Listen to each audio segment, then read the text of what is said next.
The South Orange County Economic Coalition is the leading business organization throughout the region.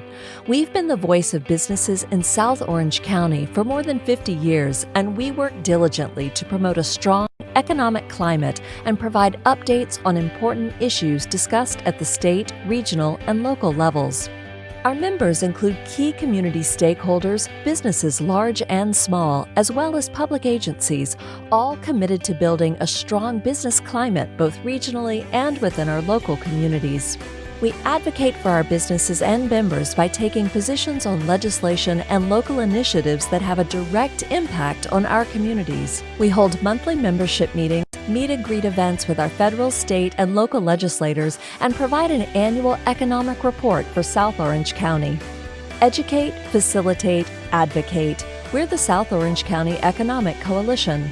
Learn more at economiccoalition.com.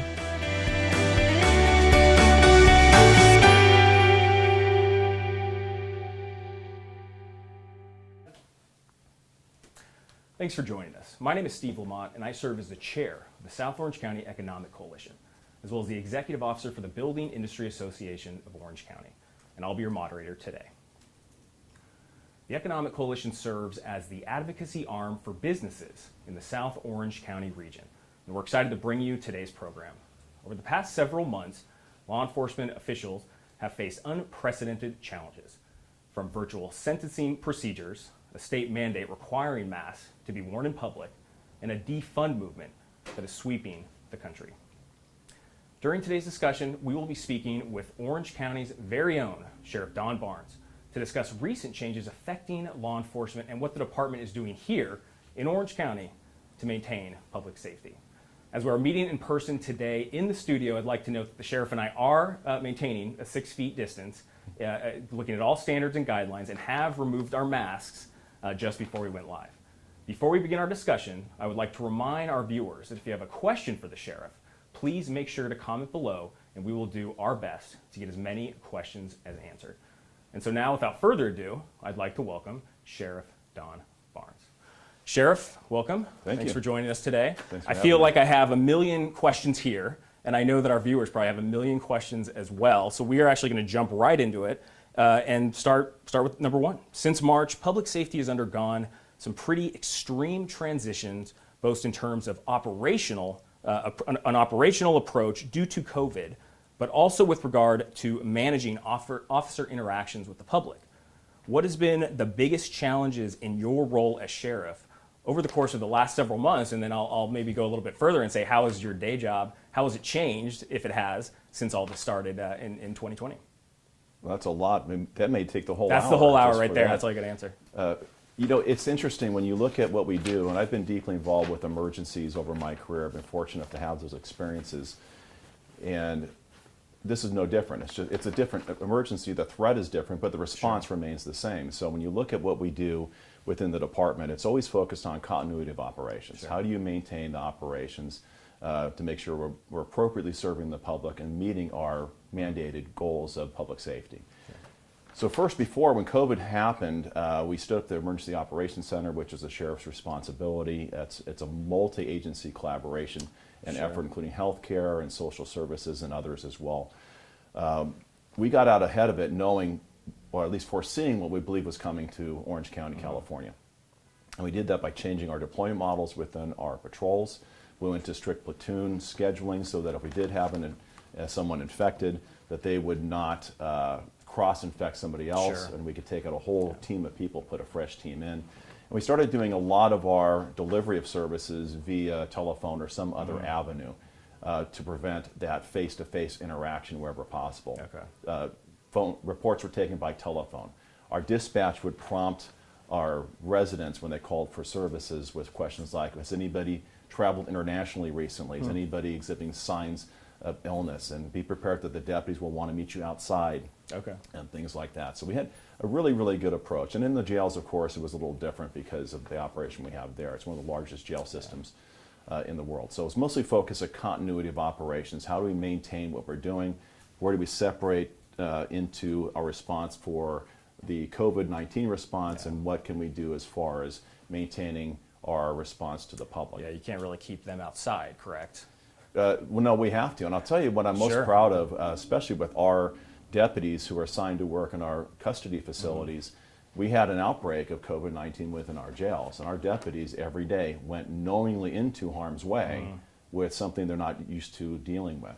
And we mitigated that by adhering to strict CDC guidelines. Okay. And all of the recommendations from CDC regarding custodial settings or even congregate settings.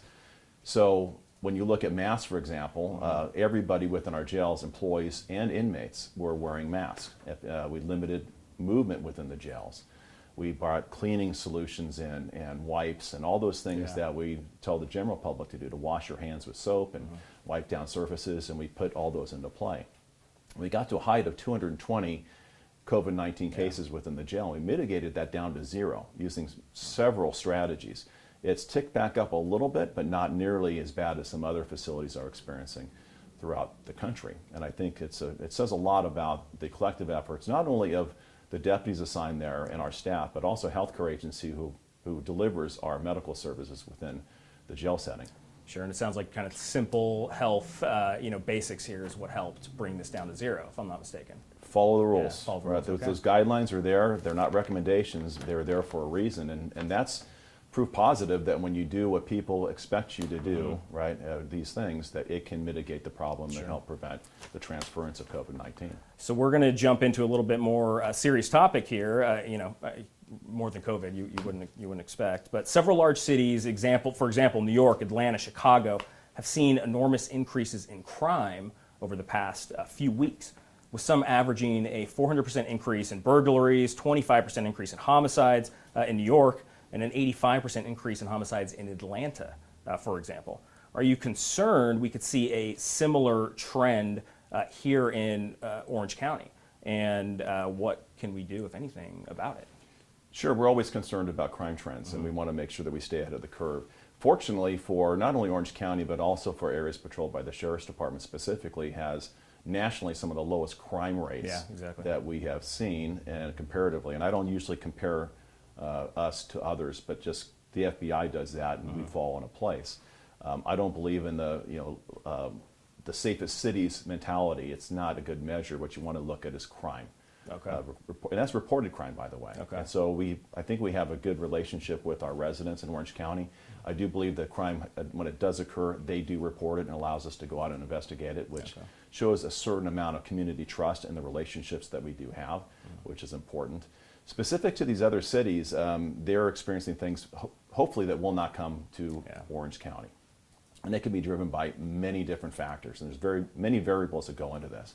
It could be part of the police reconciliation or police reform movement that has a depolicing result of some of these police agencies. They don't feel that they're supported to go out and actively support or perform their job anymore. Supported by the community or by their elected officials. Or both. Yeah. And I think that that's a little flawed, because sometimes the loudest voices are not the majority. Sometimes people making these arguments get the media coverage and what their position is, but it's not represented of the majority. If you look at places like Chicago and how they've been impacted, not just this last couple months before time, it's been really the full manifestation of this defund distrust of the police. But if you go into those communities mostly impacted, the residents there are regularly arguing for more police. Sure. They're the ones who want it the most, not the criminals. The criminals want it to go away.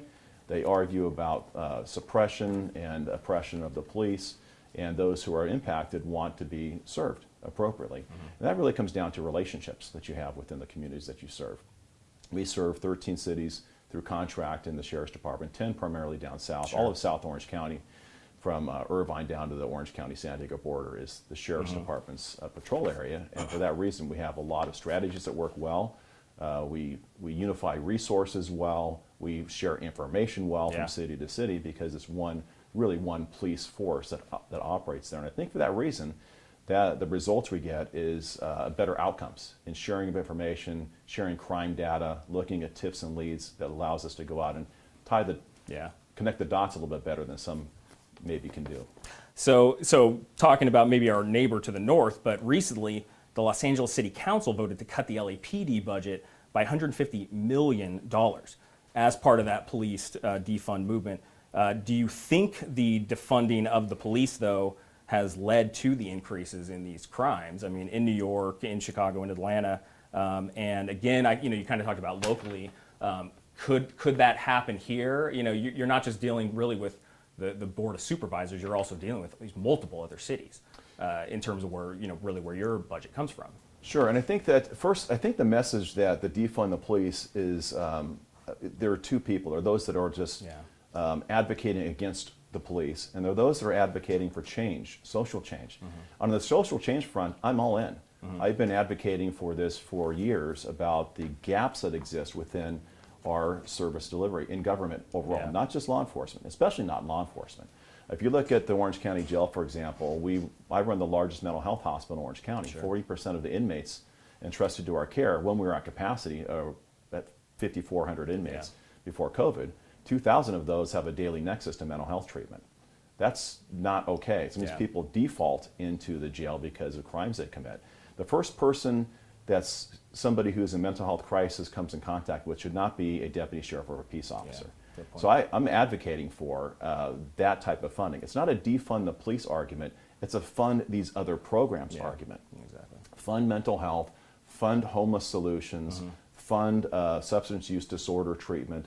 These are the things that we should be focused on. And we are in Orange County. If you look at some of the models we put in place that we have worked with CEO and the board to start, we're moving that direction with the Be Well campus and the integrated services plan that has been put in place since I took office last year. And so correct me if I'm wrong here, but have any of the has any defunding even gone into effect just yet, or are we still really more in the conversational point of part Specific of this? To Orange County? Not in Orange County, I just mean in general throughout the nation. I think some have experienced some funding reductions. There are stories about how far people want to go, and even the city councils or boards of supervisors in those counties are saying that went too far. There may be a solution here somewhere else. Got it. And it's interesting, and I know we're going to probably get to this, but when you look at funding overall, before COVID-19, we were already having budgetary challenges within the county. And that was during one of the strongest economies we've seen in 50 years. So we were already having some challenges, and now this is just really making it more difficult to address some of these shortages. Okay. Well, so in your opinion, what are some of the most critical public safety resources that are at risk of being terminated or downsized due to the projected budget cuts? Especially here in Orange County, but maybe even in some of the other counties as well. I mean, we are close to LA, we're close to San Diego County. It's not like what happens to them is not going to affect us. Sure. So this has been not just because of COVID, but even before this. We've recently had, for example, I'll use the Regional Narcotic Suppression Program. It's one of the HIDTA programs, high intensity drug trafficking areas. It's a major national initiative that's been in existence for decades. And we have one of those initiatives out of the LA area, HIDTA, called RNSP, Regional Narcotic Suppression Program. It's Orange County's major narcotics team, and it deals with drug trafficking, cartels, you name it. And we have seen trends that are not going the right direction. They're going up the last several years. But because of budget constraints, cities who have been participating in that for different reasons, staffing, resources, or budgets have been pulling out of that regional program. And when that happens, the program shrinks. And it's not driven by a lot of federal money. We only get about $1 million to pay for that. Most of that is a consolidated effort, a team effort from Orange County agencies. And that has tremendous benefit. We have a highway interdiction team that takes narcotics off the roadway coming into Orange County in growing numbers that has happened over the last several years. So one thing you didn't mention though within that program, that even handles high school drug programs as well, right? That does. So you have asset forfeiture that comes through narcotics and drug proceeds that come back to the county. 15% of that money from the state has to be used for drug education efforts, and that pays for our community programs and deputies to go out and teach these drug education, drug prevention courses that are age appropriate, elementary, middle school, high school based. And so all these things have a narrowing effect, a funneling effect of monies coming in. And when you look at COVID and what that's done to not the cost of running government, but the revenue that's used to run government, specifically public safety, is going to have some huge impacts. Yeah, seems like it might affect the kids too. So yes. So separate from the financial impacts due to the defund movement, though, again, kind of as you mentioned, the department's going to be looking at budget impacts due to just the economic impacts of COVID. So what are maybe some innovative solutions that you've been utilizing or looking to implement to help public safety resources? Sure. So I wish there was just one easy answer to say this is what you can do, but you have to look at it first from a business perspective. What's the return on investment that you're getting from every taxpayer dollar that goes into a fund, a part of the department? And if it's not giving you the return that you are hoping for, then maybe take that dollar and reinvest it somewhere else, which we have done over time. We're already realizing impacts even prior to this last, the COVID impacts. I, by agreement with the board, with the CEO, Frank Kim of the county, agreed to reduce services by $10 million using a variety of different strategies. And it's not that any one is best. I look at it from, if I have to make a reduction, what is the least worst impact that we're going to have? Because none of them are desirable. And I express this not only to Frank Kim, the CEO, but also the Board of Supervisors. For example, in this $10 million reduction, we have 6 investigators that participate in the FBI's Joint Terrorism Task Force. We eliminated 4 of those investigators off that task force. And that has implications. A lot of the investigations that happen at the national level, especially out of our Terrorism Fusion Center here in Orange County, is information intelligence culminated through our Joint Terrorism Task Force personnel. And that gets elevated up to a federal level for investigation. We just removed an investigator off the Child Exploitation Task Force. These are kids that are being exploited sexually or trafficked. That's not a good move. I think that is going to have some impacts. And I think the public would agree that that would be a public safety priority. But when forced to make reductions and you only go so many places, you have to go with the least worst options that are made available, and others like that I think are going to be impacted. Okay, well, thank you. So you have a lot of contract cities. In May, you sent a letter to the city of San Clemente questioning the city's management of police services because it placed your officers in opposition of the community.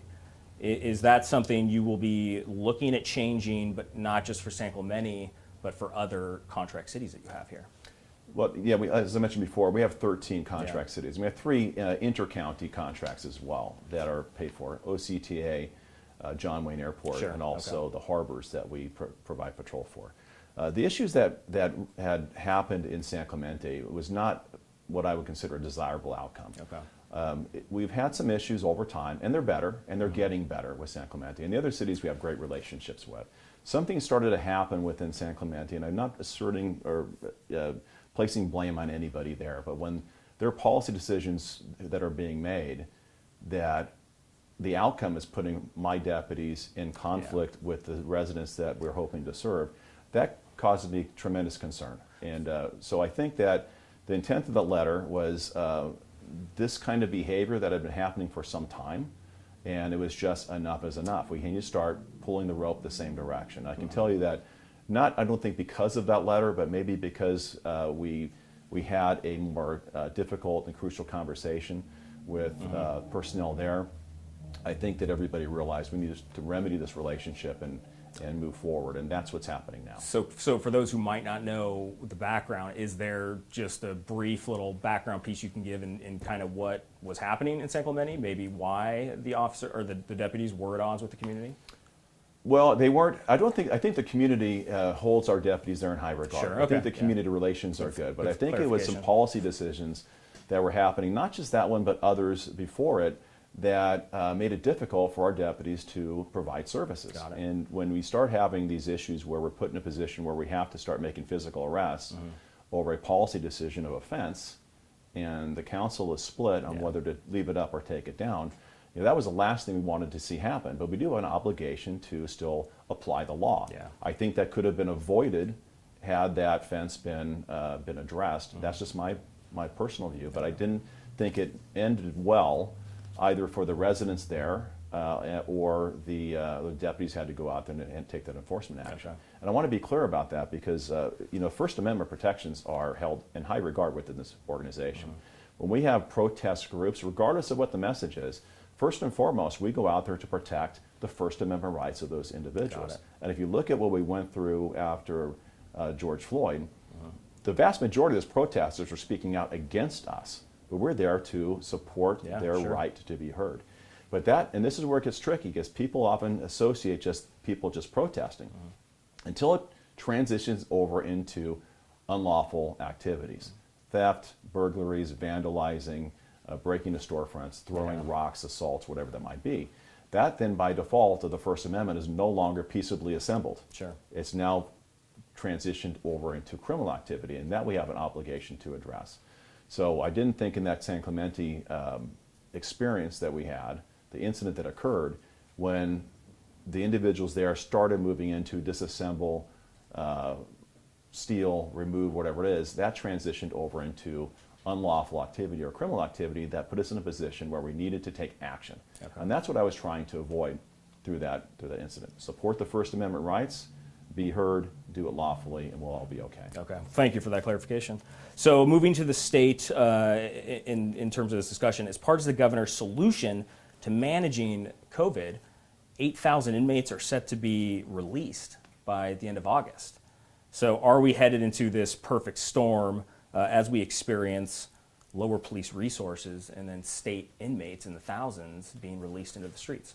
Sure. First, let me say that I can fully appreciate what the state is going through in the prison system. CDCR has an outbreak of COVID, and they're facing legal challenges, as we are experiencing here in Orange County by the ACU and other groups trying to sue us on our response to COVID-19 through corrections. That said, the solution isn't one I appreciate. I think there are ways that could have been dealt with maybe a little bit better, or maybe earlier on, not being critical, but to open the door and let 8,500 inmates out as a solution is probably not the best handled way to make that happen.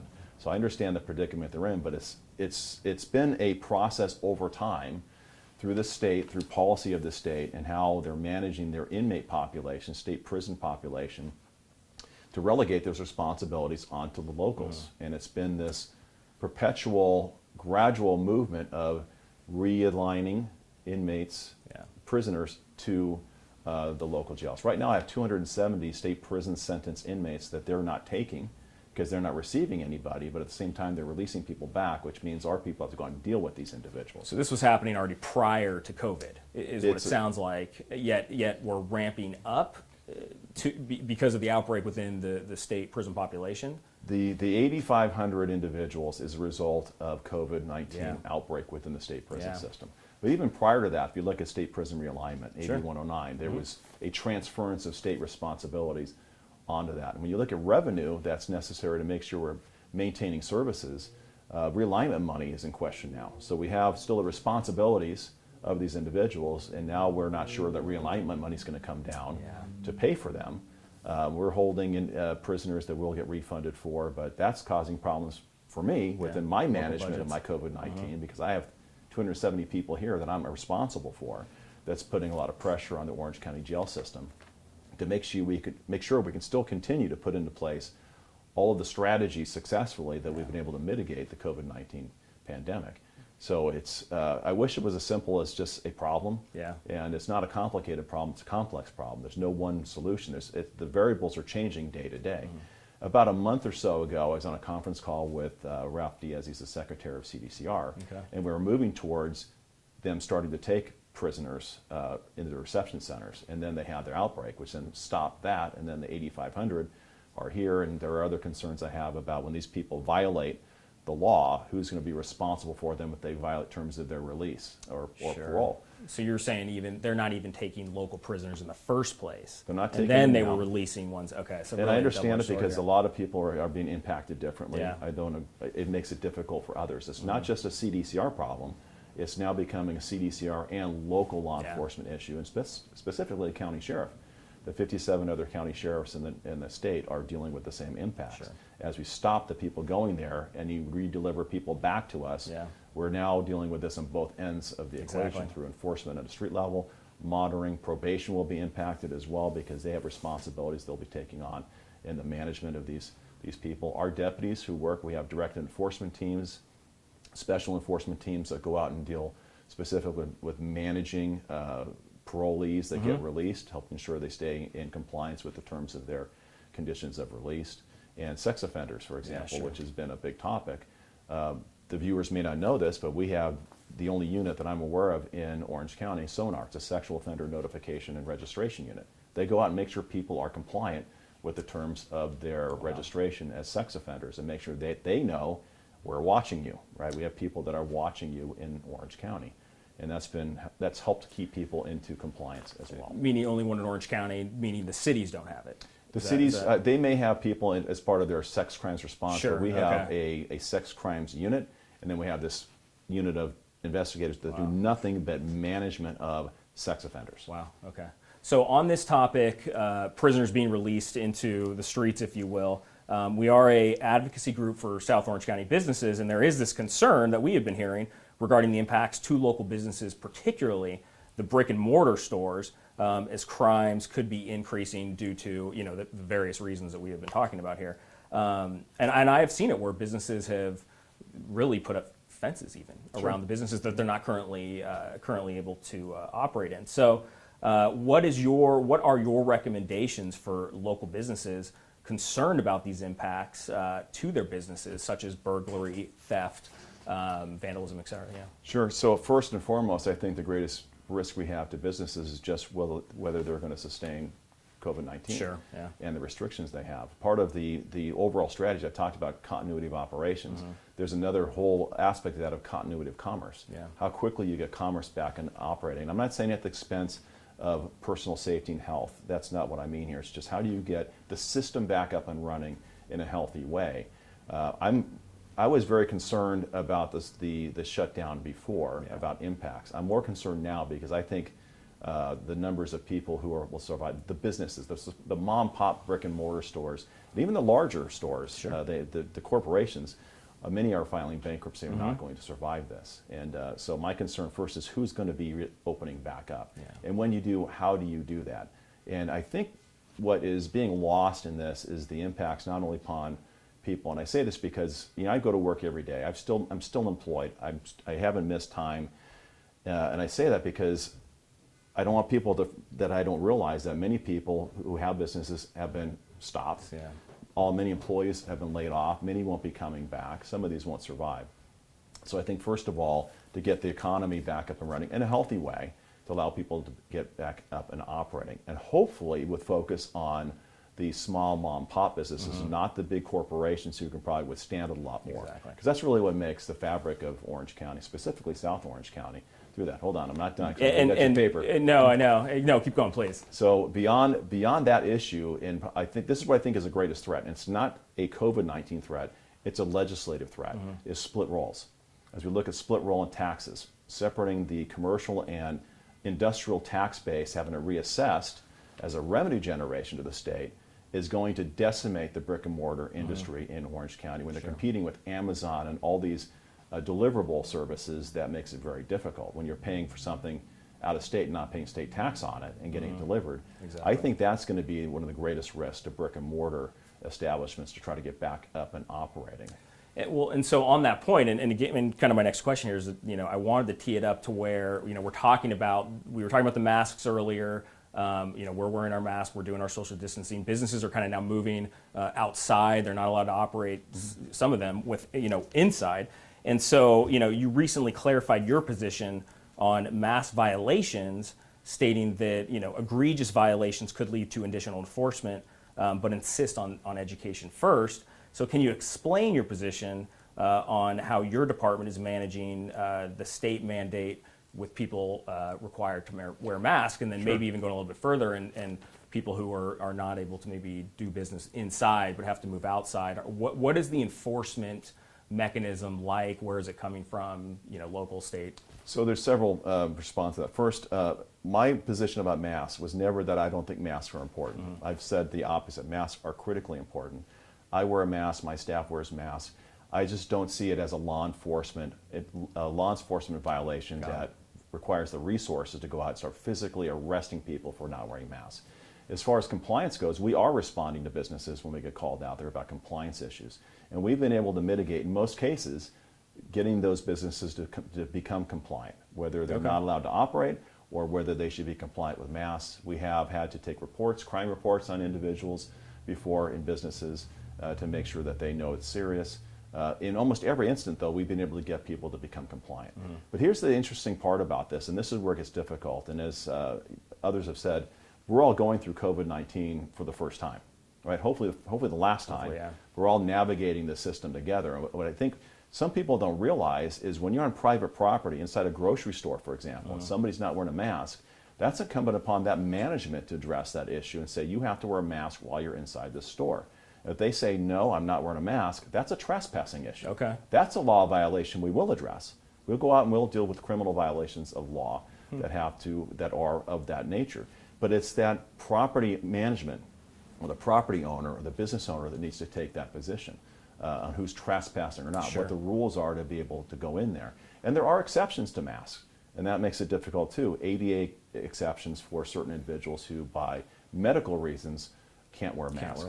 And some of these things are really difficult. And if you had to look at this from a compliance or an enforcement issue, as we've navigated this over months, it's not as cut and dry as people think. If you look at the initial order that came out about the businesses that were prohibited from operating, the in-restaurant dining and the bars and the gyms, that's pretty clear cut. Yeah. But all the others are completely subjective. That order that came down from the state referred to what's called the CISO document, Critical Infrastructures document. It said these are the critical infrastructures of government and commerce that need to be up and operational. Okay. And it conflicted. They're listed in that document. First of all, is on the second paragraph says, these are recommendations, these aren't mandates. And then you go down into the document, it says things like the entertainment industry, amusement parks should be open, sports venues should be open. Yeah. We know that's not consistent with Yeah. a pandemic. So when you have to navigate through the nuanced language, it's not as black and white as people believe. It's just you go out and do your job. So we have responded. We have personnel that will go out and we address these things as they come up. But the physical arrests required for people not wearing a mask. And I said this to you before, and I'll share with the audience here today. This is how the law works through arrests. If we have a non-compliance issue with somebody not wearing a mask and we took an enforcement position, I say, I need your ID. Well, I don't give you my ID. Well, I need your ID. Maybe then I get it. Okay, sign the citation. I don't want to sign the citation.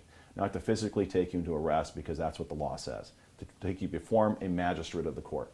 So we take you to jail, right, where we don't want people to go. Sure. And it's just the system. In other areas of the country that have tried that tact, and I want to make this even more clear, even before, since COVID-19 has taken place, we had this civil unrest based upon use of force and police-community relations to go, we're going to physically arrest people for not wearing a mask. It's probably not the best use of critical public safety resources. Yeah, okay. And also probably not consistent with reconciling the relationship we want to maintain with the public we serve. Others have used physical force to arrest people for not wearing masks, and I just don't think that's where we need to be. I think there's other ways to do that, working with the state through compliance branches such as ABC, Alcohol Beverage Control, the Health Department, and others have ways to get people into compliance as businesses as well. Yeah, there's a lot of information, so I think the clarification here, it sounds like it's coming right from you, and Wear masks. Wear a mask, and people are getting innovative, as we were kind of talking about earlier, and so even you guys are being innovative as well, and we talk about maybe some silver linings within this whole crazy pandemic thing of people being able to work from home and maybe not driving as much, but you guys have recently started, I think it's been recently, the virtual sentencing procedures. And this is actually one of the first times I'm hearing about it, unfortunately. And so what has the transition been like? Do you see your department continuing this process after COVID? And then maybe a little bit of background for those who might not know what that is. Sure. So what we've been, there's an old term that in every crisis is opportunity. And unfortunately, we're looking at opportunities as we've been forced to change the way we do business. And that's one of them. And we have a team of people that are now evaluating some of the solutions we put into place, like digital court, right? Having court either like a Zoom meeting, Exactly. right? But more controlled, obviously, than Zoom, but having that video court that can take place. Is there an opportunity there to become more efficient in how we deliver the services with the court? There's a lot of issues that go with that, though. We don't have the backbone system in the jails for the bandwidth to be able to drive court and video. It's not as simple as having an iPad that has a connection, because they're made of bricks and concrete, and they don't connect well in that environment. But the other concern I have, and this is really a taxpayer issue more as much as it is for budget, right now the state is not fully funding court security. Okay. They pay for court security, and based on the way the law was written a decade ago, it's fallen short. And right now we're funding through county taxpayer dollars, 1/3 of the state's obligation to maintain court security. So if I do it, and I'm all in about efficiencies and effectiveness, and if this were to work, that would be something we'd move towards, but not at the expense Even after the of pandemic. moving the responsibility for owning that budget into the jail. So if we can come up with a solution that is mutually beneficial and saves county taxpayer dollars, I think everybody would agree that's a good thing.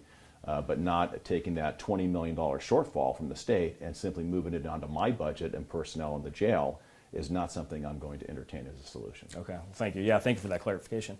So, poor public safety legislation, we kind of talked about a little bit earlier. AB 109, Prop 47, Prop 57 has shown to have negative impacts on the local crime reports, as we were talking about earlier. So, any pending legislation now that your office is in the process of fighting, and then maybe to flip it a little bit, any pro legislation that you guys might be fighting for? Well, this is the one opportunity we talked about is now how legislators can capitalize on this movement. And there is some good legislation that I've gotten behind. There's some that I'm pretty much neutral on, and there's some that I think is devastating. And it's, for example, there's a movement through the Juvenile Justice Crime Prevention Act, which is proprietary monies that come down to each of the counties that are for specific use.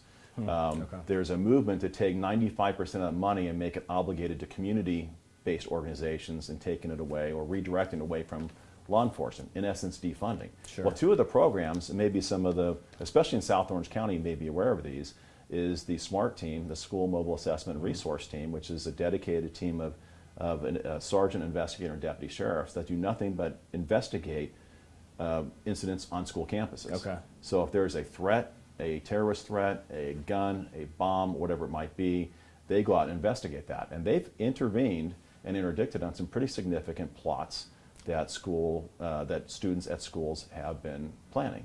This was put in place post-Columbine, so it's been in place for 20 years. Another program is the PRIDE program, which is our juvenile diversion program. Kids who are making poor choices, we go through this program. It's meant to be put them back on a good track, not meant to be punitive, which is what the juvenile justice program is based on, not punitive, but being corrective. And this is a program done with Pepperdine University where they see clinicians and they talk about depression, drug use, decision making, and hopefully, and I think successfully over time, have put kids back on their feet in a healthy way, and more importantly, keeping them out of entering into the adult system when they get lost. Yeah, exactly. So all those things are very, very important, but that would redirect that fund. And there's other programs that are built on use of force and other aspects that they want to change, and eliminating certain protections of qualified immunity and other those things as well. One I am supporting though is a requirement that when we have an employee that we're investigating for some conduct, if that employee chooses to resign or retire in lieu of being terminated or in lieu of discipline, that requires the agency to continue to complete that investigation as best they can and come to a conclusion. I believe that is a good thing, because if we have individuals who can walk out of here based on a performance issue and go into some other agency somewhere else and get hired because we didn't complete an investigation, I see that as being completely necessary. So to clarify on that, so if someone left the department in the middle of an investigation, that investigation would generally stop in the past? Well, there are due process rights, and we're trying to deal with that in the language. When you don't have the ability to investigate, or what's called a liberty interest hearing, a name clearing hearing, by going in and saying, I disagree, this is what my testimony is, or whatever. But what I'm looking for is giving them the opportunity, and if they decline it, we'll complete the investigation with the information we have, and we'll come to a conclusion based on the information we have. And I think that's reasonable. I think that's what the public would expect of us to do. Okay, well, thank you. So that's kind of my structured interview, I guess, if you will. But we are going to go to the audience. We usually have a pretty good turnout here for these monthly meetings, and they do ask questions. And so this question's from Brett. What can the public do to support the Orange County Sheriff's Department? You know, that is a great question. I appreciate that. I can tell you that we have been inundated with positive comments. I get stacks of postcards and letters that come in. I think it's an affirmation. It doesn't mean we do things perfectly. We know that we have missed it on occasion. We will respond to that and get better, and we have. But I think one of the easiest things to do is when you're in public and you see anybody who's in public service, whether it be in the fire, healthcare, teachers, or law enforcement to simply say thank you for your service. It goes a long way to lift the spirits of people. I think the difference, though, between those other branches, and maybe not as much the emergency services branch or healthcare, we're in the profession of dealing with people during crisis. Yeah. And it's a lot of our interactions with the public are during their worst times. And it can be a drain on somebody's psyche and their morale. Mm-hmm. So the simple lift up for them, I think, goes a long way. Good. Well, thank you. So this question, we kind of talked about it a little bit earlier, but are officers required to wear masks? I know we talked about the jail system a little bit. Are officers in the field also wearing masks? I mean, it is a sort of a blanket policy for the officers and the inmates. Maybe clarify a little bit more. They should be following the same guidelines of the public. Okay. And that is, I've had people tell me, I saw an officer who's driving, didn't have a mask on. That's not a condition where they're required to wear a mask. If you're outside and not within distance of other people, you're not required to wear a mask. Okay. If you're sitting down having lunch, you're not required to wear a mask. But they should be wearing them as we would expect anybody. So if they're on a call for service, they should be either distanced or wearing a mask. Okay. And so we talked about this a little bit earlier as well, but this is from Jennifer. You talked a little bit about it in terms of the crime prevention, but can you talk on the importance of crime prevention specialists in each of your jurisdictions? We had a part-time crime prevention specialist in the South County East Operations area, and now she's stating there is no longer one, but you kind of talked about it a little bit earlier. Sure. So I don't know why that position would not be there. It could be vacant because of either promotion or a transfer to a good different clarification. thing. It could have been eliminated for cost savings reasons. One thing that we have been looking at, crime prevention specialists, they do some of the analytical work, and they do a lot of the crime presentations, neighborhood watch presentations, and they kind of look at where that's happening. We have a whole crime analysis unit that works with them to look at aggregated numbers and see where trends are occurring. And then beyond that, we have the Orange County Intelligence Assessment Center that's looking at terrorist activities and other types of major crimes. And they all work together. It's one system that works together. So that crime prevention specialist has a specific role. A lot of the cities who contract with us pay for them directly. We look at doing them in the unincorporated area as well.